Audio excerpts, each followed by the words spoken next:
Welcome to AdventureSphere. This channel is dedicated to missing people who are missing with a vehicle. In the process of creating this database, we are creating a volunteer sonar search and recovery dive team to search for the people featured on our channel. Our services are free of charge. We ask you to consider subscribing, watch our content, and help spread awareness of our endeavor. The National Suicide Prevention Lifeline can be reached by dialing 988 or 1-800-273-8255. The places I mention here in a minute are shared with my blessing, so Jodi can be reunited with her family, regardless who higher powers work through. The description box has our email address if you'd like to share insight on any cold case, know someone missing with a vehicle and would like them featured on our channel and searched for, or to donate equipment. The video of Google Earth has a measurement from our current best starting location and goes out to possible search areas. We focus on bodies of water within 5 miles of their last known location and within 5 miles of their destination. If an area has been heavily searched, we may expand the search area, but please keep in mind that accidents tend to happen closer to home. So there's going to be a lot of information in this one for local searchers. She'll probably be the first one I look for when I get all of our equipment because she's so close to me. So Jodi Lee Boeckermann, then 64, she's missing from Rochester, Minnesota. It's just a couple hours south of here.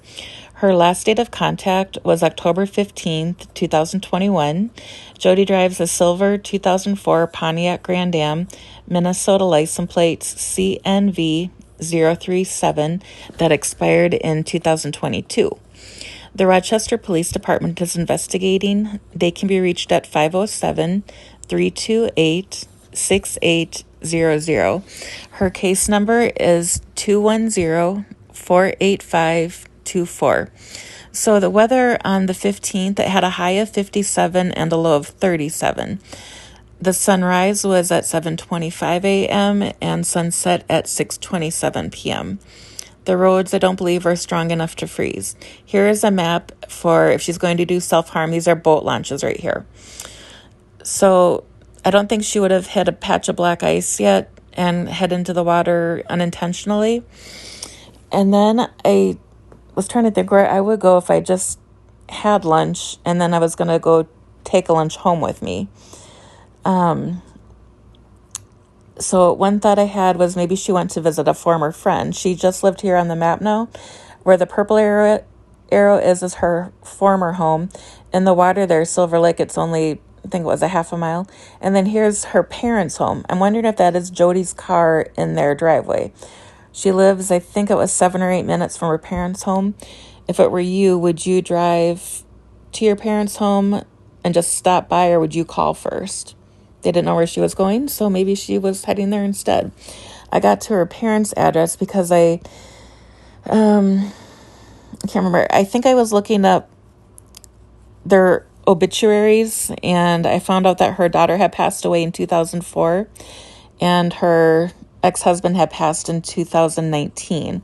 But in her daughter's obituary, I'm sorry, this creeps somebody out, but so her daughter's obituary had her maternal grandparents' names in there. I looked them up to see how far they were from Rochester, and surprisingly, they were very close. That maybe she would have brought them lunch, so that's where I went with that.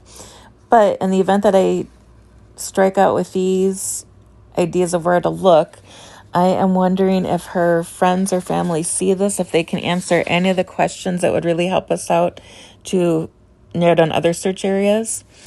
What was the coordinates of her last cell phone ping? Did she volunteer or go to church? If so, where? About 40% of Minnesotans volunteer, so it's a bit big for us. Does she prefer to go out, or is she a homebody?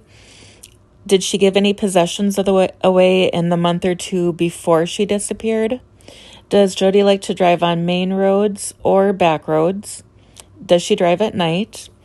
Was there any road construction on her normal routes that would have had detours that possibly took her into unfamiliar areas?